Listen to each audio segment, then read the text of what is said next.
Before I start, I want to say something. I've been to church in a heap of places, heap of times. Right now, this is the bestest place I've been. It is. That don't mean we can't make a few improvements, but it's the best place I've been. I had something on my mind I wanted to talk about, and the more I thought about it, the less I thought about it. And then Wednesday was a week ago, Curtis got up and did an invitation. Probably the best I've heard. And I realized Curtis, he's got problems. He's been fighting demons for a while. After that, Brandon got up and said something. Brandon's been fighting demons for a while, and so have I. It's kind of strange how that happens.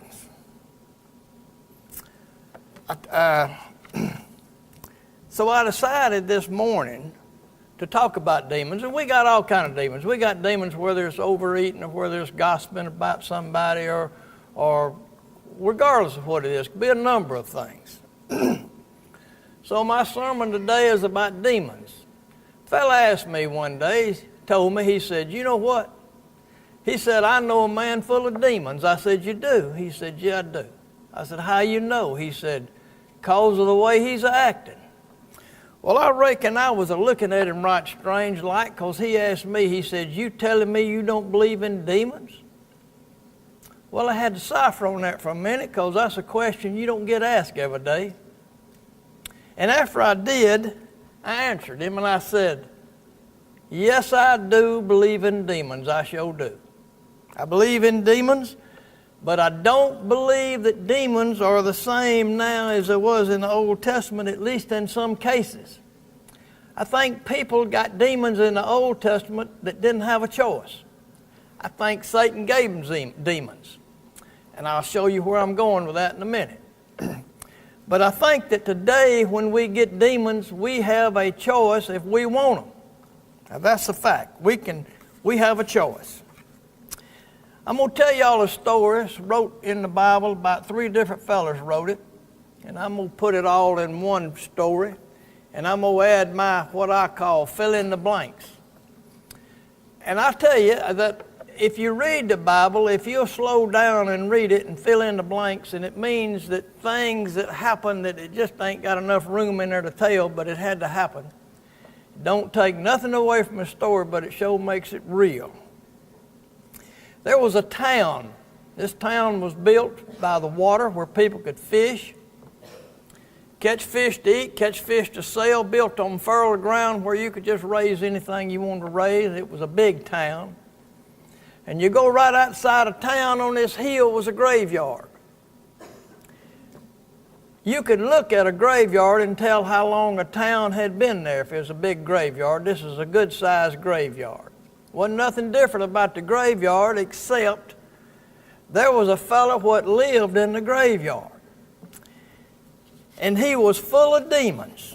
And when I say full of demons, I mean full of demons. It looked like to me that as strong as a demon is and as strong as Satan is, one demon per person ought to be a plenty. But it wasn't. This fellow had a gang of them. He was stronger than you can imagine. The Bible says he was stronger than 7 grown men. And all them men back in them days was strong because they didn't have them little cushy jobs of pecking on them computer things. They had to work. And he was stronger than 7 of them. He had long hair, way down to here, ain't been cut and nobody knows when. And he had a beard way down to here.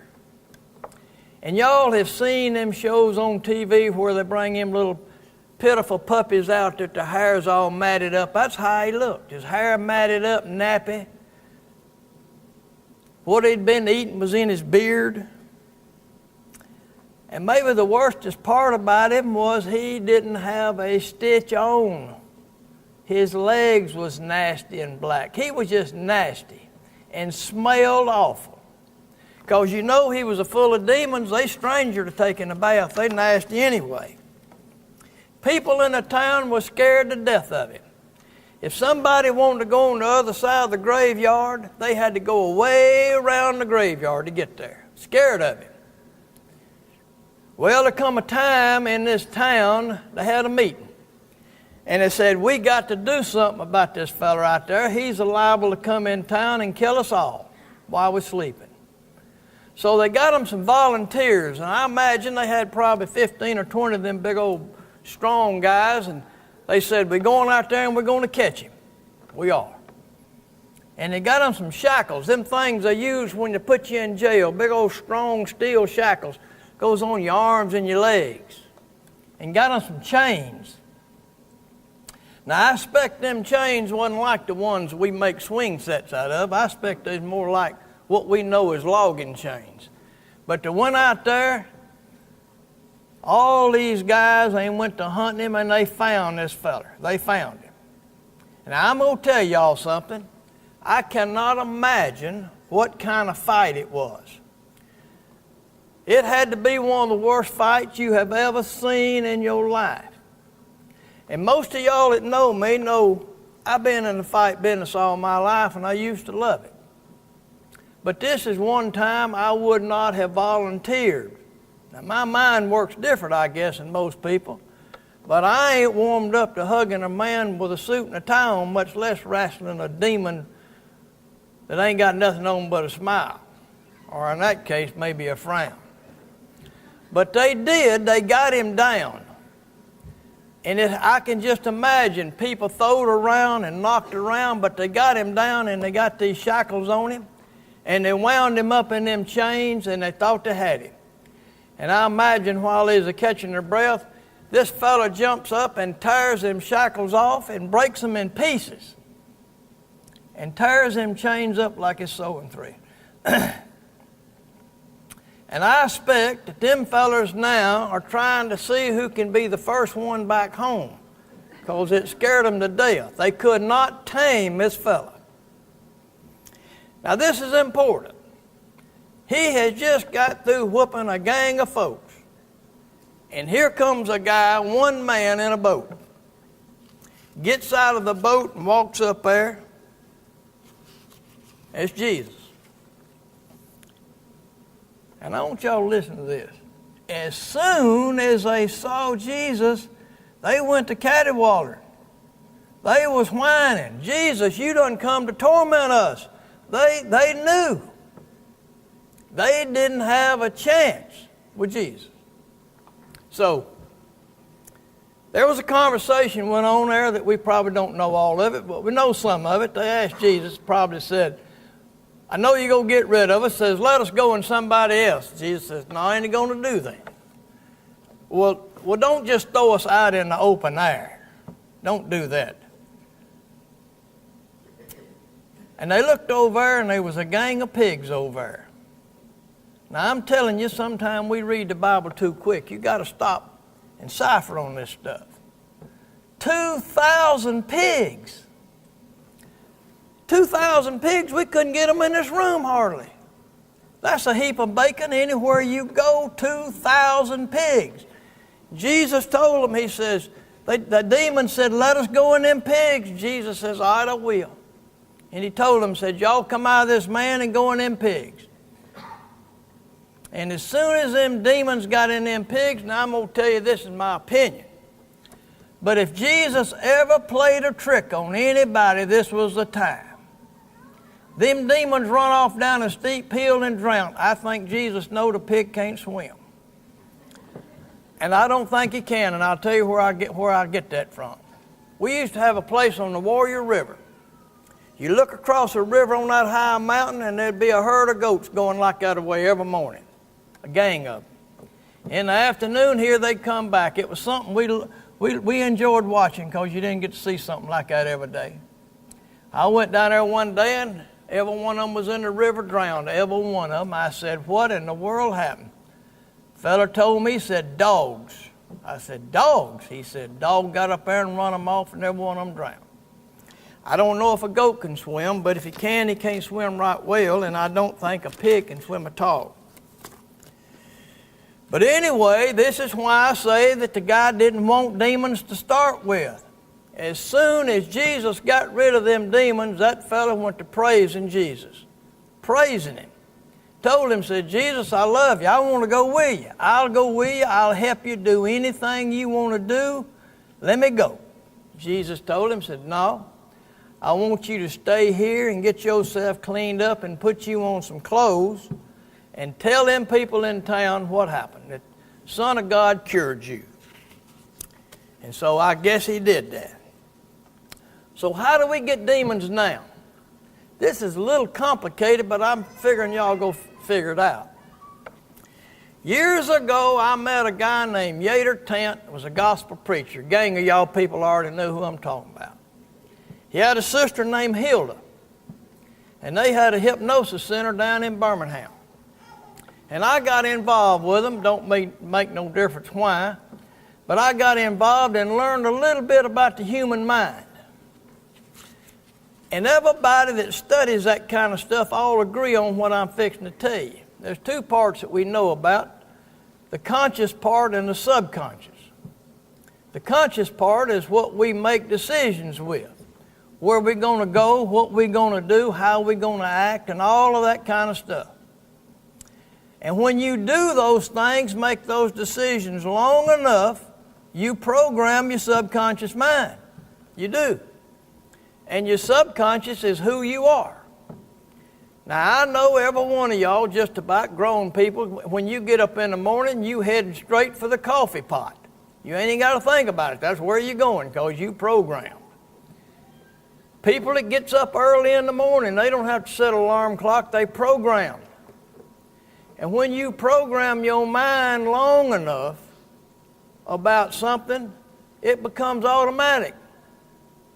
People that smoke, they'll light up one before they think about it. That's just the way life is. That's the way the mind works. Well, I'm going to tell y'all about getting programmed. I was in high school. I was in a club called the Vikings. Could have just as easily been called the Heathens because we lived up to that name. I left out of there and went to lay brick. And y'all know about construction workers, they ain't the nicest ones, and I was right amongst them.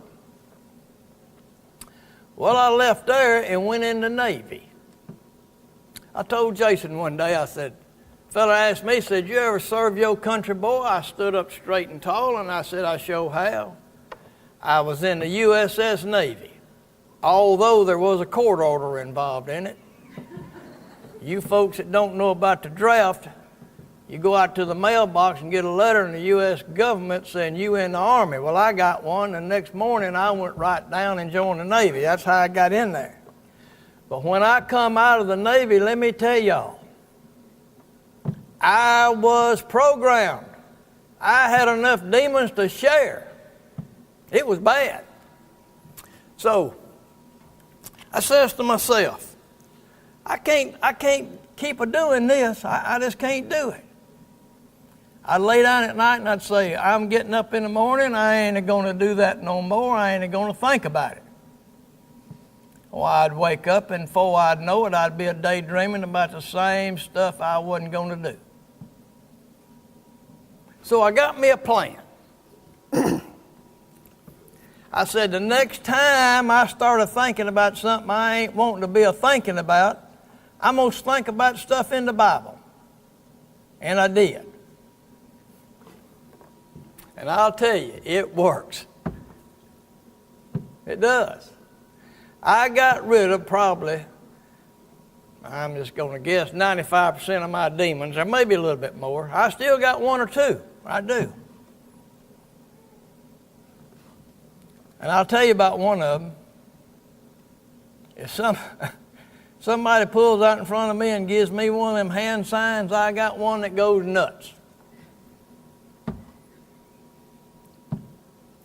Curtis knows where I'm coming from. So does Brandon. And I expect there's a lot more out here that's got those demons we've been fighting with a long time. And that little plan I had works, and I'll tell you, I found out later I wasn't the only one that done it. Y'all remember when Jesus was led off up in the woods? The devil went with him. Every time he got tempted, he quoted scriptures. It works. But more than that, prayer works. It does. And here's the thing you got to ask yourself, old people, young people, middle-aged people, if you've got demons that you've been fighting with for a long time and you just can't get rid of them, today you can do it. You sure can. Everybody in here can pray for you. Everybody. And this morning, Brandon ain't here, but me and Curtis are. And we're wanting y'all to pray for us and anybody else that's got a demon that you've been fighting with, now's the time to come up. So you ask yourself one question. Just how bad do you want to go to heaven? While we sing.